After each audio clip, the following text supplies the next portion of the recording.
A lot of talk about Yimbys and NIMBYs.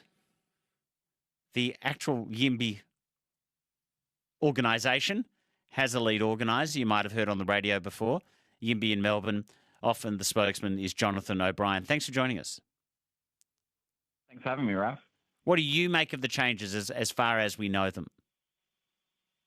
Yeah, look, what this is going to do is it's going to make it a lot more certain for people who want to do things like, subdivide their homes, put up a duplex, downsize into, say, one townhouse and then build three others and then allow more people to have homes in that area. It's going to make it way easier for those people to be able to do those kind of projects, right? Because there's going to be way less uncertainty because we're bringing, it seems like, Victoria's appeal rights kind of in line with how it works in other states.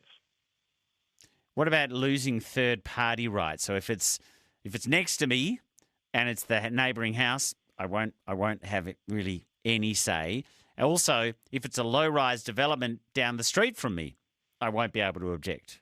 What do you make of that? Yeah, I think it makes sense, right? You kind of being lucky enough to own a home or own a piece of land right in, a beautiful, excellent part of Victoria doesn't necessarily mean that you have the right to stop other people from doing the same by more homes being built in the area, right? And one of the things that we know is that when more homes get built in an area, property prices don't actually go down; they actually go up. It sort of strikes me that this is actually putting the people who want to live somewhere on even footing with the people who are already lucky enough to do so. Are the Yimbys winning? I think Yimbys are lucky enough that we have the evidence on our side, and the evidence is that if you make it easier to build homes, then more homes get built. And I think the evidence is winning out. So that yes, you do think the Yimbys are winning?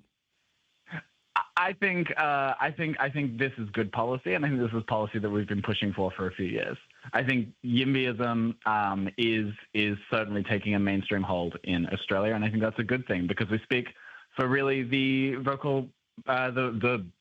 silent majority of people who want to live places but have had no say in the planning system, whereas we've given an outsized amount of say to, again, people who are very lucky who have land in places where other people also want to live.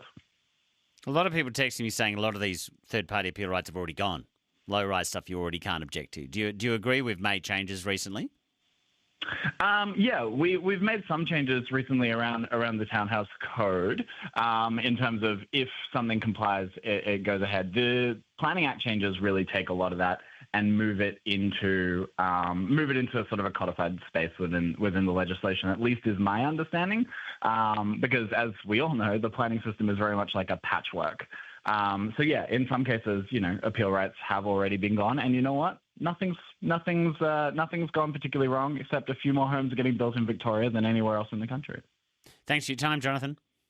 Thank you, Ralph. Jonathan O'Brien, lead organiser of Yimby Melbourne.